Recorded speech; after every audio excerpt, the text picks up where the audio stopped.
2 సంవత్సరాల క్రితం భీమ్లా నాయక్ రిలీజ్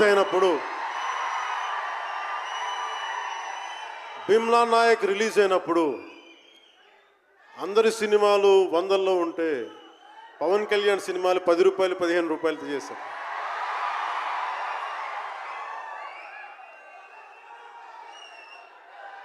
నేను ఒకటే చెప్పాను ఆ రోజున, మనల్ని ఎవడు ఆపేది.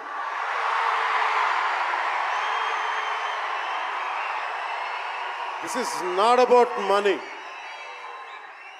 This is not about finance. This is not about records. This is about damn guts. This is about damn courage.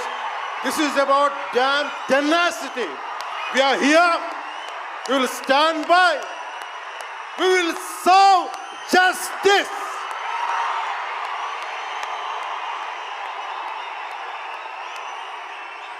Pawan Kalyan ఎప్పుడు రికార్డుల కోసం ప్రయత్నం చేయాలి. Reluctant actor.